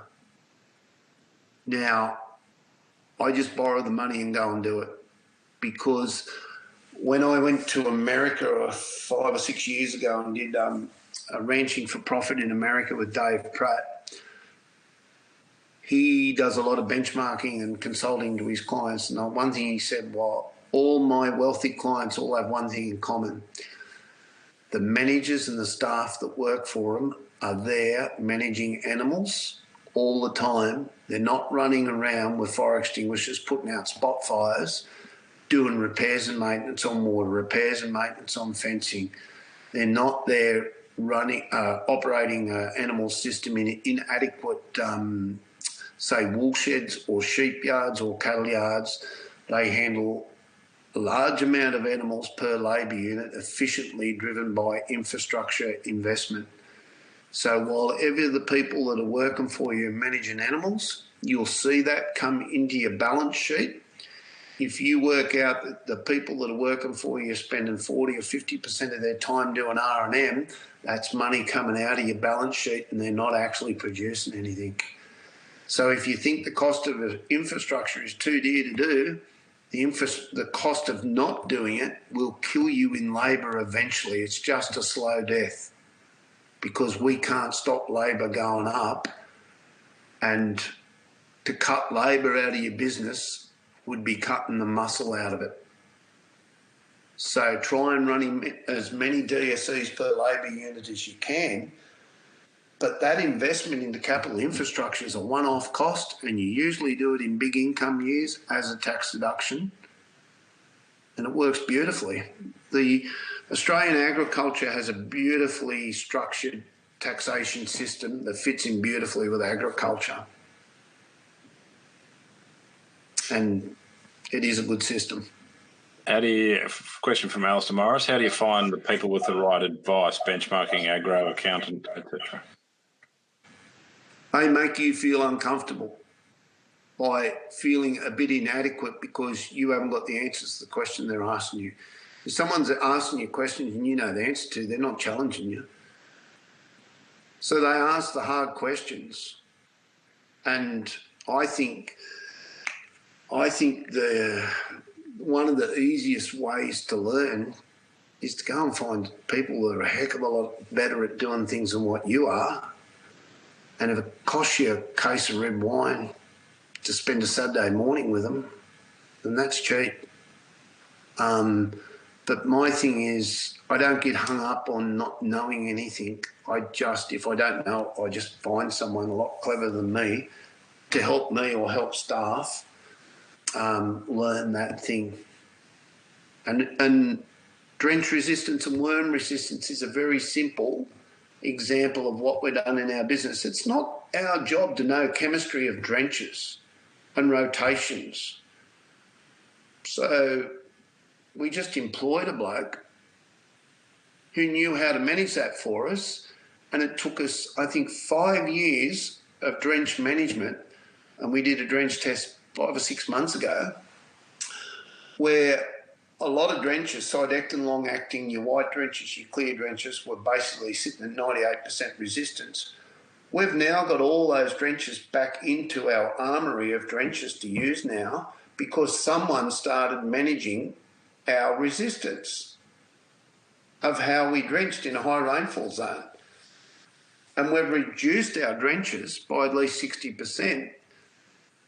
And we couldn't have done that without purchasing FECPAC to manage that instantly, where you go and collect your samples and do it, you've basically got an instant result back that's 100% accurate compared to taking it to your local rural supply shop and getting them to do it, where you could have a different person doing it all the time. So FecPack for us has been a major breakthrough in getting all our old drenches back and having an outside person managing our drench groups and how we use those groups. They're just a drench coach. How many of you have got a drench coach if you live in a high rainfall zone? It's not our job to know that shit. We just need to know how to grow grass and allocate it. So I hope that covered that one, because how do you find the good people? Easy. They talk about stuff that you don't know about. As well as using teasers, do you use Overstim or Regulin? No. Drug-free. They could go to any Olympic Games and stay in the Olympics. No drugs there. No drugs in sport. Yeah. A fair bit of opium being discussed, but no other drugs.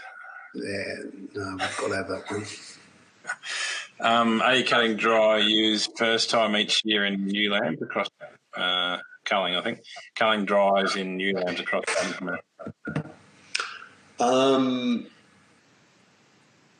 in the past, been keeping them and recording them as didn't get in lamb at that first chance. But I think now we're going to put super pressure on that as well. It'll be a bit like we put pressure on DAG, got rid of DAG. We put pressure on worms first 5 years ago. It's starting to disappear. Our worms are getting less prevalent. Everything you focus on, making better gets better. So I think if we wanted to really ramp up ewe lamb conception, there's some fantastic conceptions coming in from all breeds of sheep, but the really good ones are come out of containment feeding, where they've been consistently on a flatline diet. Massive conceptions in ewe lambs, and the fetus count's been pretty good too. It's because that's a very controlled environment. So we'll make up our mind.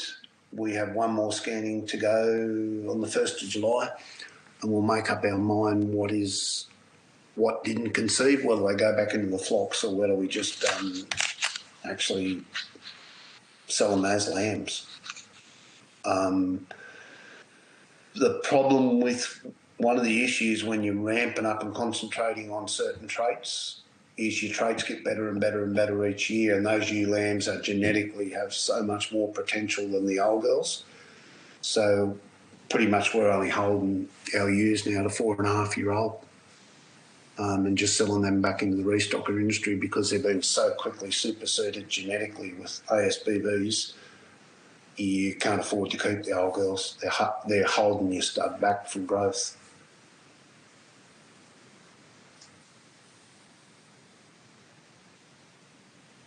With FecPack, did you literally just drench any mob below 700, or what was... No, what we did was learn how management influences egg counts. And Brett did a lot of work fiddling and farting around with actually holding the drench and shifting them onto different pastures where we started to graze higher. And we can smash egg counts from, say we get up around 400s, we can pull them back to 80 in a matter of weeks. And we've done that time and time again, especially this year.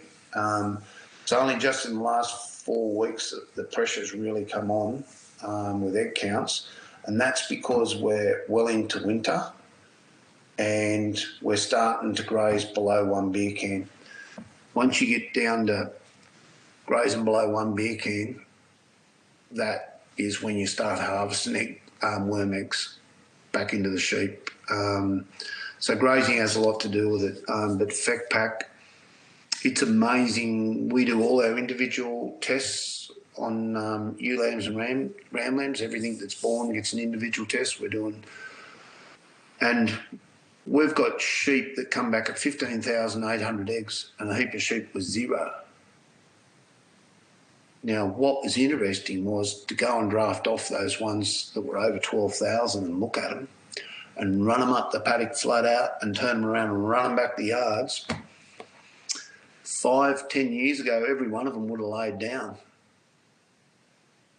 They just don't seem to show the effects of worms. They're fat as farts. They look fantastic. There's no discoloration in gums and eyelids and that. I don't know what we do with those ewes, but we're certainly not leaving them in the stud. But could they be some of the gold? So developing worm resistance for us was just selecting sized ewes within the stud that had good resistance to worms. I don't know where we go to from here, actually, with dealing with those ewes that have got a big egg count but show no signs whatsoever. I guess we keep getting rid of them. But I reckon Mr. Fleck will take them. Yeah, well, I still think he's better off drenching than me. Yeah. Charlie Arnott's asked whether that beer can's on its side or upright. It's upright, Charlie. You've got to get that one right. It's not on its side. Once you get below that, once you get below a beer can on the side, you're harvesting, well and truly harvesting worms into the sheep. One from Robbie Bateman. I hear people talk about merino lambs not liking being in feedlots or containment for extended periods. How long do you think a merino ewe lamb will be comfortable in containment over a mating period to maximise conception, benefiting from that consistent diet and environment? Yeah, I can really answer that one from experience. I don't care what the breed is, Dorper, Border Leicester, composite merino. Once a lamb is in a feedlot for 100 days and there onwards, bladder stones are your enemy. So if you're at 90 days and still hasn't broke, you need to address your bladder stones, and the easiest way to do it is to increase salt, to increase water consumption. You can use, it's sodium nitrate, I think it's called. Robert Bell, I know, is on the podcast, he may know. You can add that in as a feed mix, which increases water consumption, but don't care what breed it is, once you get 100 days in a feedlot, you start to get bladder stones turn up, both male and female. And if you see it too late, you can't save them. Get to 110 days and it's more prevalent. If you know you're going to be in the feedlot over 100 days, when you're at 70 and 80 days, start doing something about it then. And there's a lot cleverer people on here know the answer for that. I think I seen Rob Bell registered there. That was on one of your podcasts. He'll know the exact answer for that better than me. But no ill effect leaving them in there other than bladder stones if you can manage that, which isn't hard. Cool. Righto, we're about to crank into the third hour, so we might give you a rest, mate. Yeah. Unless there's any burning questions, we might pull it up there. Still 79 people online. We've got to peak to about 142, I think. 79, 142, yeah. Good on you. Thanks very much for giving your time. I hope you got something out of it. And as I said in the podcast, if you're ever up in the central western New South Wales, give us 3 or 4 of your hours and come with an empty toolbox and steal a heap of stuff and put in your toolbox to take back home into your grazing business, because it's good fun going for a drive around, seeing what other people do. And I get to do that with clients all over Australia, and I reckon that's why I might have a bigger toolbox than most people. I just pinch stuff off them when I'm there at their farms. Everything that's good they do. And if they tell me something that doesn't work, I make sure I don't do that back home. But it's more than likely I've already done it. So, yeah, thank you very much. Good do. Nothing better, I reckon, than farmers teaching farmers or farmers helping farmers, rather than having some government department doing it for you. So, yeah, absolute pleasure. Glad to be here, and thanks for giving us the opportunity to share that experience. It's pretty simple stuff, but, yeah. Thank you very much. Thank you for giving us a hand to set it up, Sophie. Thanks, Nigel. So just if people are listening and they've got a son, daughter, mum, dad, somebody or someone else in the business I think should listen, this recording will be up as of the middle of the week, I think. I'll look at Sophie. Yep. So we'll put it up on the hub so they can jump in here, and we'll put it, they can watch the whole thing, or we'll have it as a audio as well, I imagine. We'll make that plan. Definitely recommend sharing it around your network so that if you think other people would like to listen. But thanks again, Nigel. It's been fantastic. And, the podcast that we recorded a few weeks ago is gone off as well. So, awesome to have your insights shared tonight and let everyone get on with their evening. Yeah, I look forward to your feedback on social media. Anything you picked up from it, anything you can share you thought was good, anything you didn't understand, ask the question on social media and so everyone can share that question. Hooroo, thank you. Thanks all.